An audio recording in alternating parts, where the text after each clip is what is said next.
Welcome to the Archetypal Mosaic. This is Mikhail Tank. Today on the show, a brilliant author about stones, healing, and Reiki, and wonderful, helpful healing subjects. On the phone is Nicholas Pearson. The book we're going to discuss today is The 7 Archetypal Stones. Welcome, Nicholas. Thanks so much for having me on. For our audience, please know that this show is for entertainment and informational purposes and enjoyment. Now, let's start with your book, The 7 Archetypal Stones. I hold this dear to me because I tell you, even though I've worked with stones from my childhood and I have my own favorites, which I'll discuss later, your book is a wonderful reference manual to keep at home, in the car, wherever you are, just to learn the history, the background, the archetypal value of these particular 7 stones. How did you decide on these 7? Well, easily I could have selected more than 7, but these are kind of the most universal of all the ones that I was working with. There were a few criteria. The stones needed to be revered worldwide, even if they're only found in limited regions. They needed to be able to be traded and seen by cultures near there and everywhere. So these particular 7 stones have these sort of universal applications throughout history. In spite of cultural, religious, spiritual, linguistic divides, people tend to associate the same symbolism with all 7 of these stones. So that was kind of the starting point. And when I finally sat down to narrow down the list to a more concise number, it was almost as if these 7 raised their hands and volunteered to be in that book. And is any one of the 7 even closer to you? Do you have a favorite? I would probably say obsidian, partly for selfish reasons. It's helped me a lot. It's been a really valuable ally and healer in my own life, but also as far as the book is concerned, the whole book was born out of an idea that I had while driving to work with a piece of obsidian in my pocket. So, it sort of opened the gateway through which all the inspiration came, and in its own right, it is a stone of initiation. So it sort of initiated me into the role of the scribe, so that way I could begin listening to the stories of these 7 stones and incorporating them into the book. Beautifully said. If I can ask, what category was your work in that you were driving to, and how did the obsidian, which comes from, is basically a volcano glass, right? How did that initiate everything for you? I was in retail management at the time. I was working for corporate America and had climbed the rungs of the ladder up to a reasonable position. And I tended to keep at least one stone in my pocket or around my neck on any given day, oftentimes more than one. But that particular day, when I was just sort of tuning in to see which stones are volunteering to come with me, obsidian was the ally that said, "Hey, I'm ready for you." And I hadn't even gotten far from home when the realization that no matter where you go in the world, obsidian is used for the same 2 physical things in the ancient world. As reflective surfaces, we've got obsidian mirrors from Central and South America, as well as from the Anatolian Peninsula, thousands upon thousands of miles apart, separated by millennia of time. So clearly these were cultures that did not communicate with one another and share their obsidian-based optical technology. And we also see it in the form of cutting edges, blades and knives, some that are clearly just for ceremonial use. They're too delicate to cut anything in the physical, as well as more utilitarian things like arrowheads and spear points. Even in today, you can find obsidian scalpels that are used for certain types of surgery because it's a more concise and more deft cutting edge that does less damage to surrounding tissues than stainless steel does, because we can get it to a thinner, finer point. So, there's this kind of realization that obsidian has these broad symbolic representations, and those physical artifacts are directly representative of its spiritual energies, its deeper teachings. That's what started that whole path of starting to thinking about stones archetypally. Tell me, what makes obsidian? Is it stronger than glass, and what makes it dark? So obsidian is glass. It's got the same hardness as glass. which is less than that of crystalline quartz, for example. And most obsidian appears to be black, but when cut in thin sections, it's usually a greenish or brownish color, sometimes gray. So it's not a true black per se, but it's microscopic inclusions of metals like iron and manganese and magnesium and aluminum and other things that give it its dark color. Different varieties of obsidian have different variations in color or very unique optical effects, like rainbow obsidian with these sort of iridescent bands that can be revealed when it's polished. And those come from various mineral contents that are suspended in its glass structure. Now, let's talk a little bit about the scrying aspect. Scrying mirrors have been used for a long time, and how do they initiate the unconscious to expel the future and other answers? So one of obsidian's gifts is to sort of part the veil, if you will. We see it as this tool that sort of cuts through the nature of things in its sharper aspects, like as a spear point or arrowhead or knife. It kind of helps hone the mind, focus it into that one pointed state of being. And we need that as sort of a prerequisite to scrying. We need to be able to hold that focus, which seems a great tool for engendering that amount of focus. But further, it's also something that helps us see beyond the surface of things.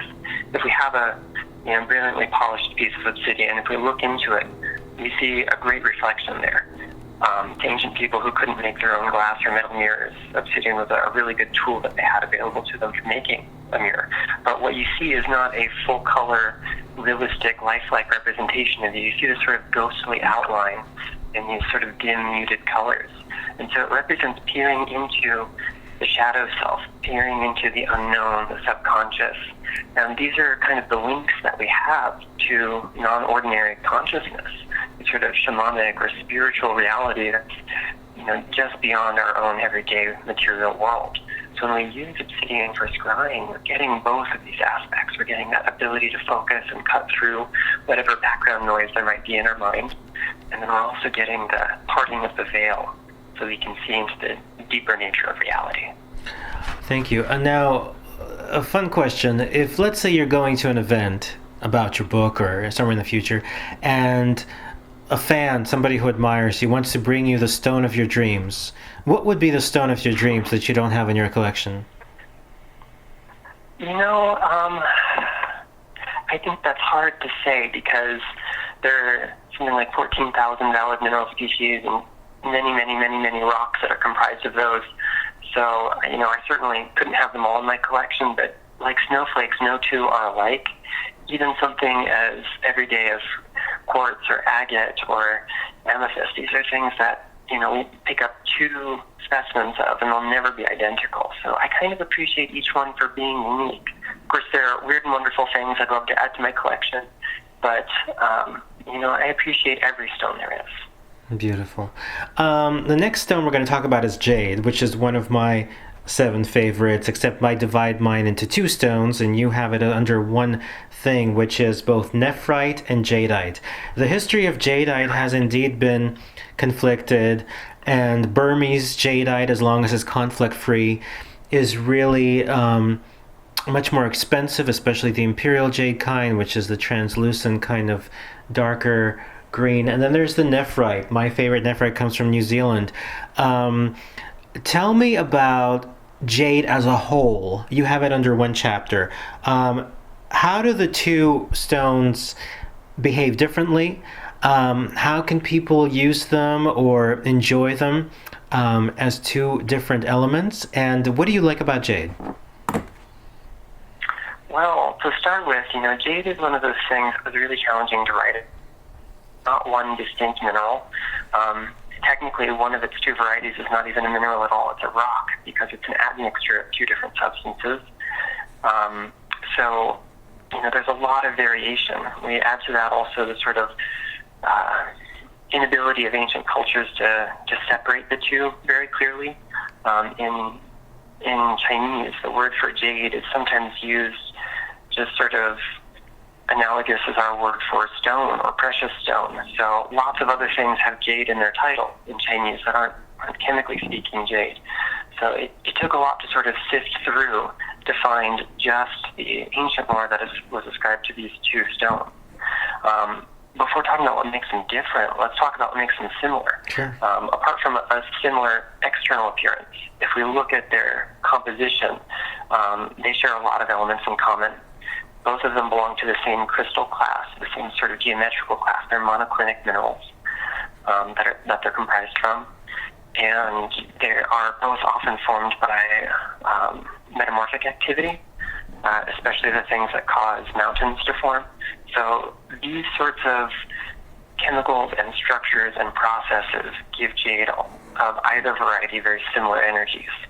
But it is the sort of nitty-gritty details that make them distinct. When we look at nephrite jade, which was the classical jade of China, for example, this particular stone is made out of these sort of crumpled and twisted fibers of minerals in the amphibole series, mostly tremolite and actinolite. And then various amounts of other things in there will give jade a wide variation in color. So this sort of structural integrity that it's got makes it tougher than steel, although it is not harder than steel. The way that those crystal fibers are entwined together makes them very tenacious, very difficult to break apart. So jade has this ability to withstand the erosive nature of time itself, especially the nephrite jade. Jadeite, on the other hand, was actually the first jade to be named by Westerners, and it was only when the Spaniards were visiting Central and South America and met the jade there that it was eventually adopted into Western languages as being jade. So that was the first jade we named. It was the more recent of the two discovered. In China, for example, it really has only been the imperial jade for a couple of centuries compared to nephrite. Jadeite structure is a little bit more granular. When we magnify the way the crystals are comprised, they're kind of stacked together like grains of sand cemented together would be. That particular structure is part of what allows it to be a little bit more luminous looking. It allows more light to penetrate through than those crumpled and twisted fibers of nephrite. It is a little bit harder, although not quite as tough as nephrite. And because of that sort of granular, stacked, cemented together morphology of the microscopic crystals in it, it tends to have a little bit more of an edifying effect on our material and spiritual bodies. So it's a little bit more grounding, strengthening, and centering. Whereas the nephrite, for example, really helps to promote movement and flow of things. Now, when you said the Spaniards found jadeite, was that in Guatemala? It wasn't only in Guatemala. There's jade found in Mexico. There's jade found in many parts of Central and South America. I don't really know in which country they first found it, especially because, again, they didn't have the technology to separate true jade from jade lookalikes. So it would be hard to say exactly where it came from. Now, what's interesting is the green that provides the imperial green to jadeite is the same exact substance that gives green to emeralds. Right, and red to rubies. That is chromium. And how can chromium provide green for some and red for others? How does that work? It tends to have to do with the shape of the bonds, if you will. There are a lot of elements that, when present in gemstones, provide an array of colors. Iron is a great example. Iron is what makes amethyst purple and citrine yellow. It's what makes other things brilliant red, and something like aquamarine, for example, gets its blue-green color from iron as well.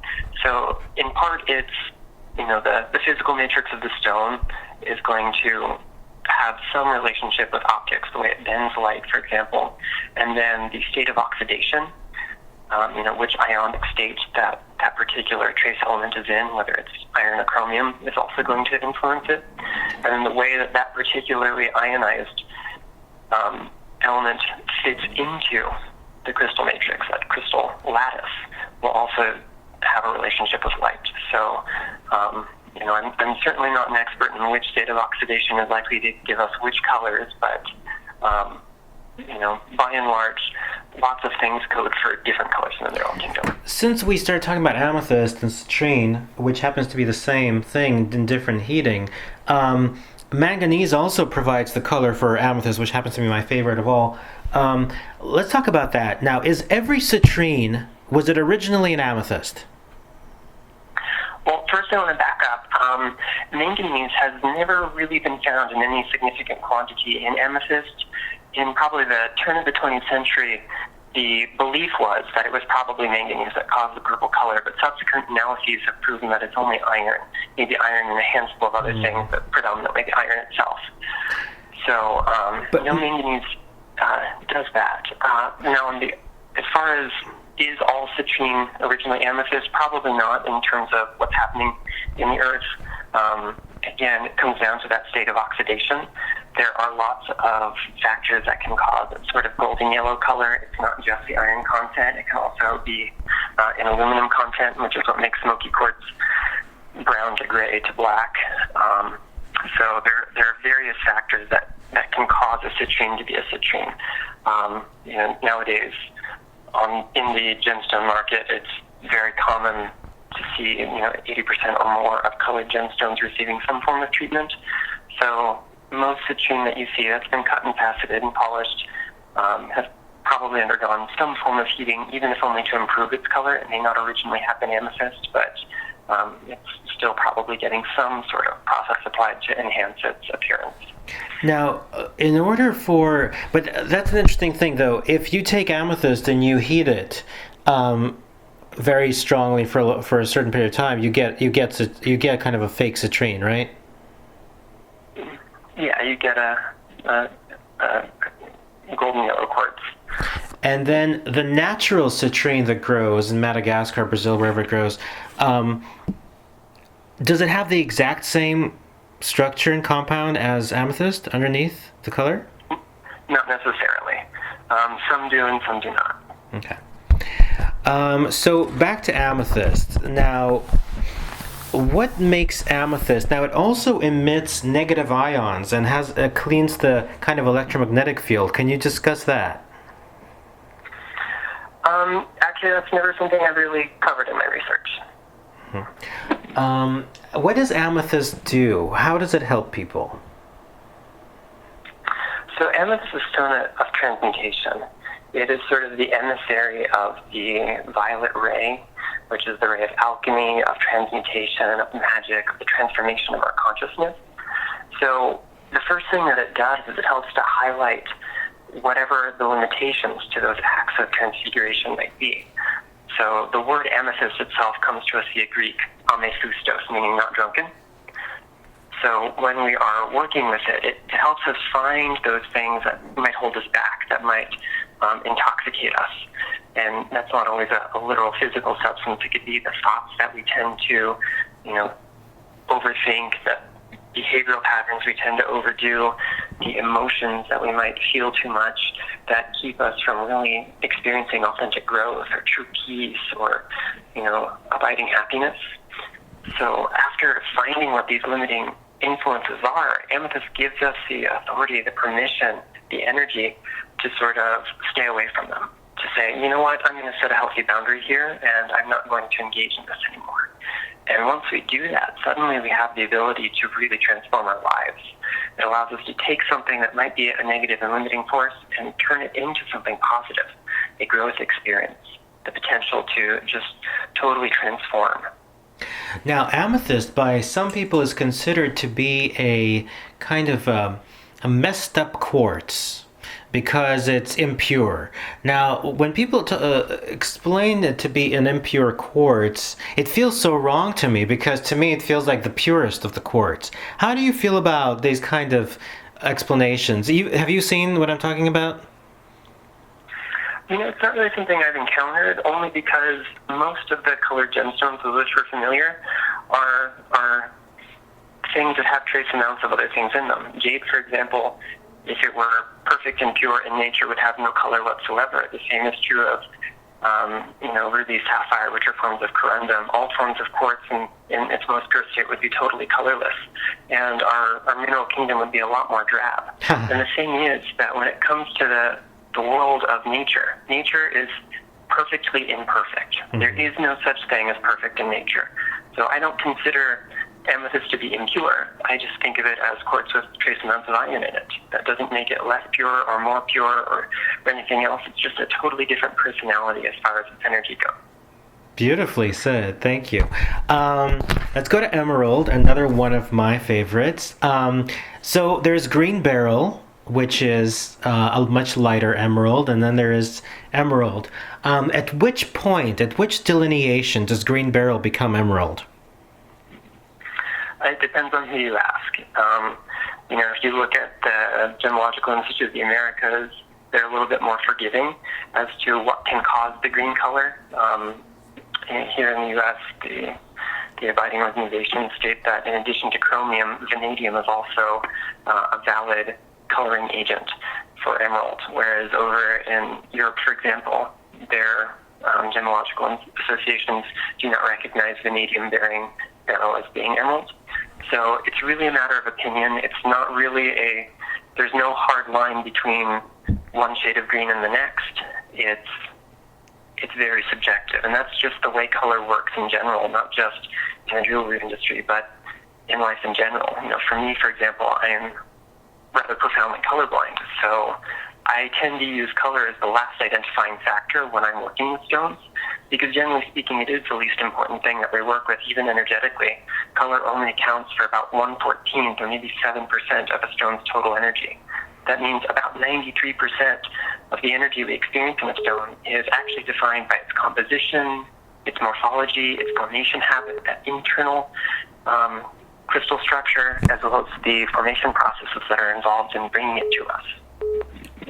Wow, who came up with those percentages about the color? My friend and mentor, Naisha Azian. I see. She's a co-author of the Book of Stones and the creator of the Crystal Ally card. She's a brilliant crystal healer and a wonderful teacher. Yes, I have those books with Robert Simmons. She collaborates, right? Yeah, they're wonderful books. Is his name Robert Simmons? Did I say that correctly? Yes. Okay. It's interesting. For me, it's different, though. For me, the color of the stone has a tremendous value. Because, for example, the darker amethysts and the and the darker green jade and stuff, as long as it's natural, unheated, untreated, it has much more power when I put it on and the things that I can do with it than, for example, very light colored amethysts and stuff like that. So I don't know. I guess it depends on the person working. For me, it is a little bit different. Now, well, you see, I would interject here that what you're feeling is actually the mineral content. The color is the visible representation of some of that mineral content, but the energy you're actually experiencing is not due to the color itself, but what it's made from. But on the other hand, like if you heat a stone in order to make it darker, which a lot of people do, the content of the mineral doesn't change. It's the heating that changes, correct? Correct. So there are different ways of changing the color without changing the mineral content. And what about that? What about heating stones and treating them? Do you feel a difference in the magical value in that or not? For me, it's a tremendous difference. Like if anything is heated and treated, I basically can't work with it. What about you? So here's the deal. There are some treatments that are very gentle and mimic those that are found in the earth. Heating, for example, is a very slow and easy process on the gemstone. It doesn't cause any irreparable damage to its energy, but it does give you a false economy. So let's say, for example, you're working with something like aquamarine. The majority of aquamarine you find on the market today has been heated. Heating will deepen and clarify the stone, but it will not change the structure of anything inside. So it will appear to be more saturated with the materials that cause its energy than it really is. So you'll find a heated stone will work more gently than a natural stone of equal color and clarity. Other treatments, for example, like irradiation, can actually cause irreparable damage to the matrix of the stone and render it non-therapeutic. I do not work with irradiated gemstones for that reason. There are a lot of other treatments that are kind of controversial, like all those aura quartzes and things. And when I was younger, I used to find them really enchanting, and there were a lot fewer of them on the market. And these days, I think they're about pretty to look at, and that's really all the work that I do with them. But, sometimes there are ways that the mineral kingdom and the human kingdom can collaborate to make man-made stones or, treated or enhanced stones that are really magical, that are really profoundly healing tools. in the right hands and for the right person. Do you have one in particular that you'd like to discuss that you're talking about? The partially human enhanced? Yeah, so, for example, I have some really beautiful lab-created quartzes that are actually grown here in the U.S. Friends of mine get these from the gentleman who grows them himself, and he grows them mostly for the pure joy of it. He's not doing it because it is where his primary earnings are, or because he's trying to turn them out for the jewelry industry. He's a scientist and a crystallographer. He enjoys the challenge of trying to get these quartzes to grow in unique shapes, really unusual morphologies that you don't find often in lab-created quartzes that are very hard to replicate in nature. And because of the amount of love and respect that he has for the crystals, it's apparent that these stones, which are so much younger than their natural counterparts, are the creations of this sort of loving energy. And I do work with them occasionally. It's not something that forms a part of my everyday practice, but they're beautiful teachers in their own right. Now tell me, in terms of the market value of stones throughout generations, centuries, for example, again, like Siberian amethyst versus Brazilian amethyst, meaning natural darker, or the imperial jade versus the light colored jade. All the darker ones in those cases are worth so much more on the market, like in terms of monetary. Why do you think that is? Well, honestly, those are tastes that have changed from century to century, although there are a handful of things that are long-standing rules. If you go back far enough in China, it was actually the pure white jades, or sort of the greasy, yellowy, dingy jades that were the most popular. So gemstones go in and out of fashion just like clothes do. And there are a few things that are perennial favorites, but even they have fluctuations in their market value. We see it in precious metals as well, where supply and demand changes because of changing tastes on the market. And that particular white jade you're talking about is it called Mufat? I'm sorry, what was that? The white jade you're talking about that is still highly precious, but for bangles mostly. Is it called Mufat jade? That's one of them, yeah. I mean, there are a whole lot of different jades that have different values and different purposes throughout history, and it's not something I have an intimate knowledge of. But I did a lot of cursory research on it several years ago when I was writing the manuscript. And the Mufat is actually nephrite, interestingly enough. Yes, it is. And honestly, the precious jade of China has been nephrite for the majority of China's history of working with jade. Now, you have several more stones here, which are lapis, quartz, and diamond. How would you describe those stones? Because they're part of the 7 here. So lapis is this wonderful metamorphic rock. Rather than being a single mineral, it's actually comprised of several minerals together. The 3 chief constituents are the ultramarine blue lazurite, the golden flecks of iron pyrite, and the white swirls of calcite. And then it'll have various amounts of things like dioxide and other minerals that we won't try to pronounce on air. And this is a really mystical stone. It's found in some of the highest and youngest mountain ranges in the world. And because it formed so close to the heavens and resembles a starry sky, it has this long-standing tradition of celestial representation, the connection to the goddess Nuit, who is the goddess of the night sky in ancient Egypt, connections to the Queen of Heaven, the sort of great goddess of many of the ancient goddess worshipping traditions like Astarte and Inanna. This is a stone that really helps to wake us up to the fact that we too are celestial beings. We're from the same origins as the stars in the sky. We all come from that same great force that guides the universe and glues it together. Lapis is a really wonderful stone for awakening insight. It's often associated with eye imagery.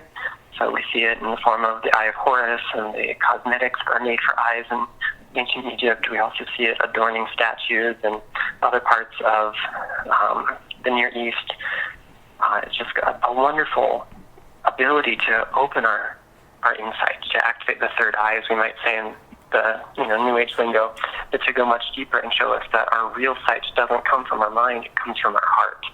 The chief function of lapis is to harmonize our heart and our mind and allow them to work in total unison. It's interesting. I learned recently from a Kabbalah rabbi of mine that in the Old Testament, sapphire is considered to be one of the most magical stones, but in reality, the sapphire in the Old Testament is actually lapis. Yes, the word sapphire, as we know it, is originally derived from the Hebrew term sapir, which means to scratch, to inscribe, to mark, and actual sapphire would have been far too tough, far too hard, and wouldn't be carvable. On top of that, it wouldn't come in large enough deposits that you could carve anything of significance onto it, like the tablets of the law, for example. So all of the sapir that you see in the Bible is actually lapis lazuli. Now, a little bit about quartz and diamond, and then a few more questions. Sure. So quartz is really chiefly about light. I very well could have ended the book with quartz because it sort of engenders so many of the other teachings of these stones and begins to internalize them and incorporate them into our own being.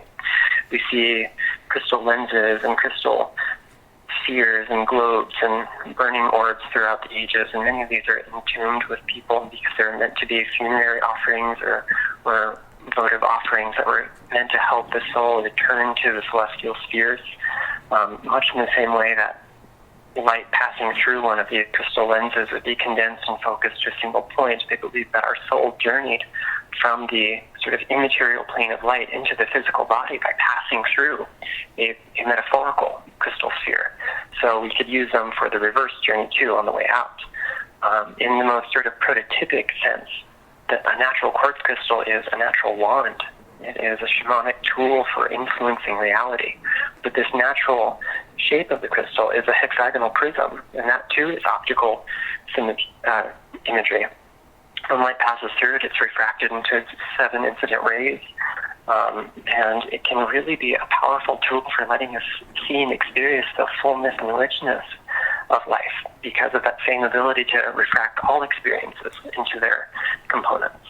So quartz is all about light, and ultimately what we find is that it's about taking that light and drawing it deep into us at the core so that we see that we are really made of light and not gross matter. Now, quick question about that. Sure. Go ahead. When one reads the chapter about quartz and what you're discussing now, does that apply to all quartz, including smoky, amethyst, everything else, or are you only talking about clear quartz? To a degree, I'm talking about all members of the quartz family, but I'd say the chief factor is that it has to be transparent. If it's a colored quartz, if we have something like, amethyst gets its own chapter, but a deep dark amethyst or a real deep black smoky quartz like the Mauryan quartz and Cairngorm that's out there, those would kind of not really work for the optical imagery because they don't let light pass through them. So I use kind of clear quartz as the measuring stick for everything in that chapter, but certainly if you have a transparent piece of any other variety of quartz, you could use it for all of the exercises to more or less the same end. Now, what about Herkimer diamonds, which is a crystal clear quartz from Herkimer, New York? Would you consider that, like some do, to be of the highest frequency, or not really? I would say it's got a different personality, but the words high frequency are a little bit deceptive. The truth is that high frequency is not necessarily better, and most of the things that we perceive as being high frequency are actually lower frequencies. Consciousness, for example, as it ascends, lowers its frequency. Frequency is the number of times that a sine wave repeats on that little graph of, in a wave of energy. So the higher our consciousness is, the more elevated it is, the lower the frequency is. So if we really want to ascend, we're lowering our frequency. What we're doing, though, is we're increasing our amplitude, which is the volume of the signal. Frequency itself represents the station that we're tuned into. If our consciousness is like radio, amplitude would be the volume. So all crystals, in theory, ought to help us improve the amplitude of the energy. And, if they're also trying to help us kind of work on that integration of higher consciousness, they're also going to set us on the right station at the same time. Wonderful. And now a little bit about diamond. Yeah, so diamond takes a lot of the same imagery of quartz as it relates to light and takes it to a whole new octave. It's really something that is very brilliant, very radiant, immensely bright, and was unconquerable. The word diamond itself actually comes from Greek adamas, meaning not conquered or not tamed. You see the same root, damas, in words like dominion and tame. And so diamond was the stone that conquered all other stones, yet could not be conquered by them. And that's because of its hardness. It is a 10 on that scale of hardness. And so it's sort of the crowning glory of the mineral kingdom. It is the king of all gemstones. One of its other epithets in many cultures is either the thunderstone or lightning stone. It sort of represents the flash of enlightenment. And there's no dimmer switch on enlightenment. We can't be a little bit enlightened. We're either there or we're not. So it comes to us like a flash of lightning. And the word for diamond in especially several Asian languages is the exact same word for thunderbolt or lightning. These are words like doje and vajra and kongo and a handful of other things that are analogous to them. Now, which of these stones would you say people should be careful with unless they have a very clear intent and kind of a purity of soul? Well, diamond especially really requires a reasonable amount of caution. There are a lot of diamonds that are not as therapeutic in quality as others that are out there on the market.